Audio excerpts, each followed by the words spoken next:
So ayun mga utol, magandang araw sa inyong lahat at welcome back dito sa channel natin. So for today's video mga utol ay samahan nyo ako na ayusin natin yung isang istaka namin dun sa labas. Dahil nga ayan, nakita nyo naman dito sa intro ng video natin sira-sira na yung mga hapunan ng mga ibon natin, yung mga purchase nila. So yung mga ibon nga doon sa kabilang istaka natin ay nilagay ko muna dito pang samantala. At dahil nga ayusin natin yung mga purchase nila, ganun na rin yung flooring. So lalagyan natin ng sapin para nang sa ganun hindi nasisilat yung mga ibon natin pag nagpapakain tayo dun sa istakan. So bali ayan mga utol, tara samahan nyo ako at simulan na natin yung pag-aayos ng kulungan ng mga ibon natin para nang sa ganun makomportable na sila. So tara. So ayan mga utol, at ito nga yung istakan na ayusin natin. So ayan, makikita nyo dito sa istakan natin mga utol, talagang palitin na yung mga hapunan, yung mga purchase ng ibon natin. So ayan, makikita nyo mga nagbagsakan na, natanggal na sa pagkakapako yung mga tungtungan nila, at yan. So talagang palitin na, So gumagawa kami mga utol ng gamit ng mga ibon, ng mga hapunan, widowwood at box purchase. Pero dito sa loob natin, ayan, nagtsatsaga kami sa ganitong klase ng hapunan, So dahil nga syempre, mas priority natin yung para sa customer, kaya ayun, yung para sa atin kung ano lang yung pwede. So yun na lang yung pinauubra namin. Pero syempre, hindi naman natin nahayaan na ganyan na lang yung hapunan nila. Kaya ngayon, ayusin natin, so para komportable yung mga ibon. So ganyan din sa flooring. So lalagyan natin ng screen to. Ayan, sa gitna. So hindi naman natin sasagarin sa dalawang gilid. Importante lang yung gitna para pag nagpapakain tayo, hindi nasisilat yung paa ng mga ibon, So kaya lalagyan na rin natin yan. So ang gagawin nating style ng perch na lalagay natin dito mga utol parang dito sa kabilang istakan natin. So tara, puntahan natin. Yan. So bali ito kasi mga utol, inayos ko lang din. So ayan, makikita nyo, puro scrap material lang, puro kahoy na inalambre. So ginawa kong square style box purchase, pero yun nga, scrap materials lang ang ginamit natin dyan. So dito nga buho lang ang ginamit ko, dahil yan lang ang available na gamit nung mga time na inayos ko yan. Tas ayan, inalambre lang natin. So sa ganyang style mukhang mas okay, komportable yung mga ibon, saka mas maluwag tignan kahit na marami sila. So ayan, ganyan ang gagawin natin. So sa flooring, ayan, ito naka-screen para hindi nasisilat yung paanong mga ibon pag nagpapakain. So ganun din ang gagawin natin doon sa kabila. Ayan, pero ang gagawin natin, ang lalagay nating screen yung plastic, yung green. So ayan mga utol, tara na doon sa kabilang istakan at simulan na natin ayusin para makayari tayo agad. At mamaya kung may time pa, baka magpawala ako ng mga pang south kung may time pa tayo mga utol, So tara, simulan na natin.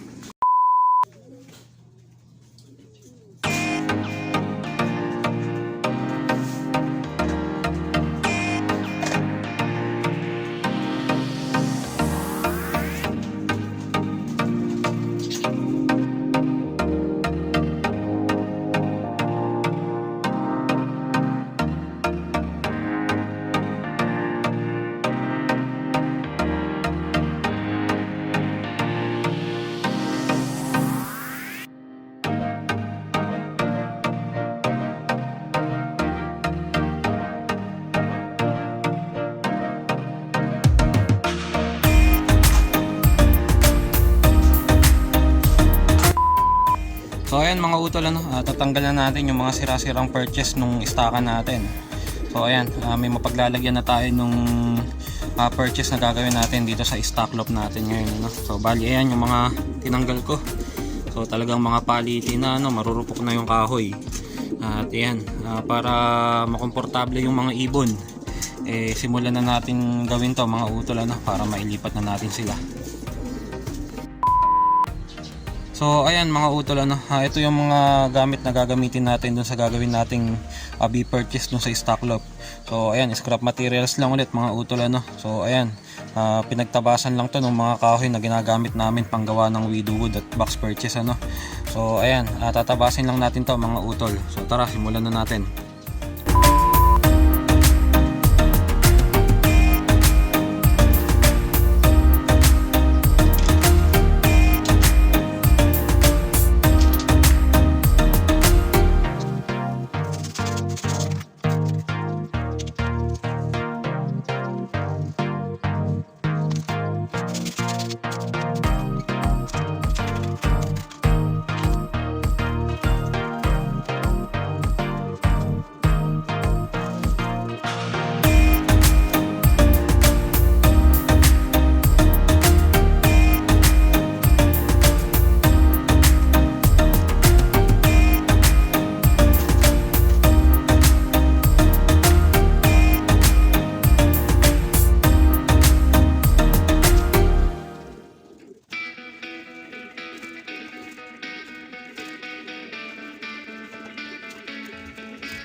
So ayan mga utol ano, at nakikabit na natin yung perch dito sa kabilang side ng loft natin.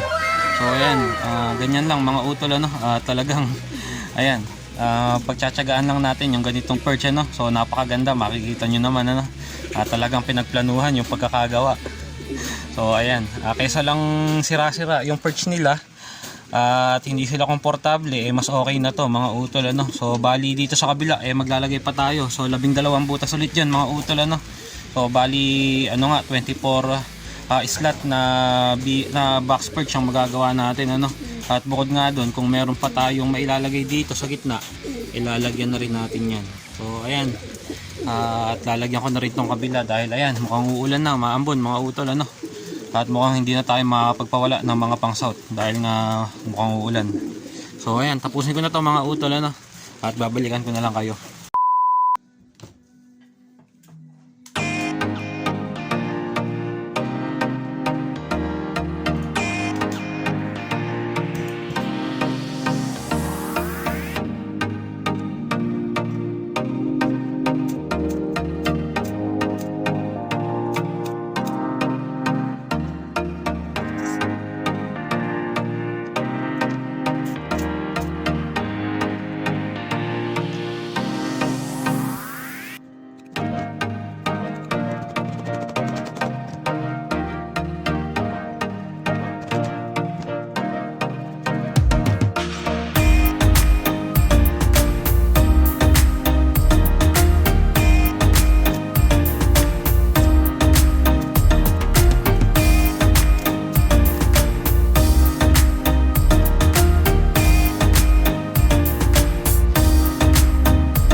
So ayan mga utol ano, at nalagyan na natin yung purchase ng mga ibon natin. So bali ayan, magkabilaan nalagyan natin. Ayan, 12 butas dyan, 12 dito, at bukod dyan, ito, nilagay na rin natin tong tatluhan na tungtungan na to. So bali 27 na lahat yung purchase ng mga stock bird natin. So ayan, saktong-sakto na to para dito sa mga stock bird na ilalagay natin dyan ano. So 27 slot nga lahat yan, marami-rami na yan mga utol ano. So ang kulang na lang ng stock loft natin mga utol ay itong flooring. So hindi ko pa nalalagay yung screen na plastic. So ang ilalagay natin na screen dito yung tinanggal natin doon sa flyers loft natin dahil nga nagpalit na tayo ng plywood. So pwede nating ilagay dito yung screen na plastic ano, para di nga nasisilat yung paa ng mga ibon natin. So tara, kuhanin na rin natin mga utol para malagyan ko na rin to. So ayun mga utol ano, ito yung screen na ilalagay natin doon sa flooring ng stock loft natin, pero hindi natin ilalagay lahat yan. So bali ano yan ayan yung nanggaling dito sa flyers loft natin. So bali yung hallway nitong flyers loft natin, ilalagyan din natin yan ng ng screen. So ito nga din ang ilalagay natin diyan, kaya hindi natin ilalagay lahat sa stockan. So pero sa susunod na araw na natin lalagyan yung flyers loft mga utol ano. Paunahin lang natin yung stockan dahil kailangan makomportable na yung mga ibon na ilalagay natin dun ano. So tara, ibaba na natin to para masukatan ko na yung paglalagay.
So ayan mga utol at nilagay ko na yung yung flooring nung stock loft natin. So hindi pa naka-fix yan mga utol nakasapin pa lang. So umulan na. Ayan. Umulan na dito sa amin. So kinakailangan na matapos ko na talaga to para nang sa ganun may lipat ko na yung mga ibon dito dahil sigurado mababasa yung mga ibon natin doon, yung mga stock bird. So baka magkasakit pa yung mga ibon. So kaya tatapusin ko na to mga utol at babalikan ko na lang kayo mamaya.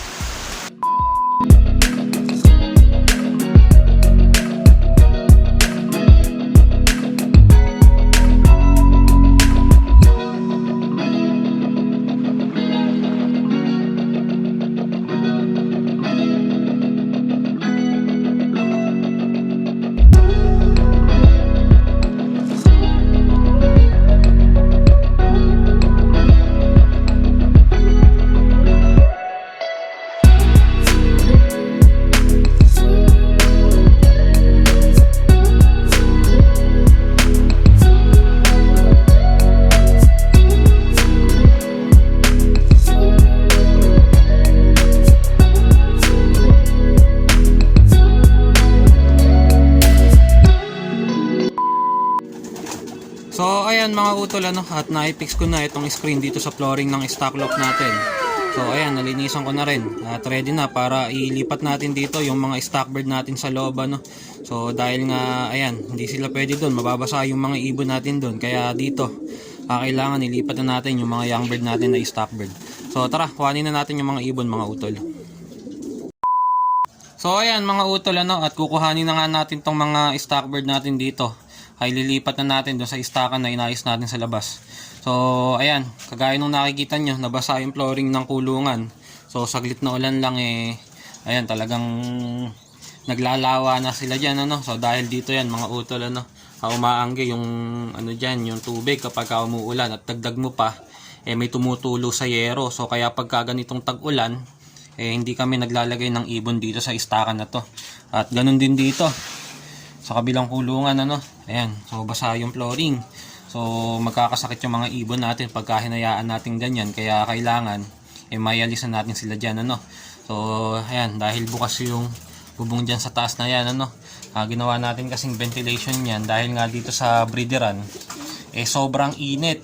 Kaya kailangan na may lalabasan yung hangin at may papasukan kaya ayan, binubuksan namin yan. Kaya nga pagka ganitong tag-ulan hindi kami naglalagay ng ibon dito sa mga istakan natin sa dalawang istakan na yan. So ayan, ilipat na natin yung mga ibon mga utol para mas komportable na sila dun sa labas At so ayan mga utol at nailipat na natin itong mga stock bird natin sa ni-repair nating kulungan So hindi nga lang ganun kalaki para sa kanila. Pero ayan, marami naman silang purchase So hindi sila mag-aagaw-agawan kaya kahit papano makukomportable itong mga stock bird natin. So itong mga nilagay natin dito mga utol, ito yung mga pang gift bird natin saka yung ibang stock bird namin. So ayan makikita nyo. Ayan. So komportable naman sila sa kanya-kanyang pwesto. At ayan, medyo naninibago pa nga lang itong mga ibon pero makakapag-adjust din yan mga utol Ayan. So kasama na dyan mga utol yung mga bagong kuha namin ni Kuya. So yung dalawang nakita nyo sa huling vlog namin saka yung iba pang nakuha namin. So dahil meron ulit kaming mga nakuha mga utol so hindi ko pa nga lang na ipapakita sa inyo pero ayan, nandyan na yun. Ito si Lolo nandito, malabo na kasi mata kaya dito natin sinama sa mga young bird. Ayan, makikita nyo apurating ala niya nahihirapan siyang makakita kaya ayan, dito na natin siya sinama. So ito pinakamatandang ibon natin dito sa loft. Ayan. At sinama na lang natin sa mga bata para hindi siya ma-stress dun sa mga barakong magugulang Ayan, so okay naman yung mga ibon dito mga utol So kahit umuulan kasi hindi masyadong nababasa tong kulungan na to at hindi may stress yung mga ibon, hindi sila magkakasakit basta-basta kumpara natin dun sa istakan sa loob. So yun lang mga utol at dito na natin tatapusin yung video natin. At maraming salamat sa panonood at maraming salamat sa suporta nyo. At kita-kita tayo ulit sa mga susunod pa nating video.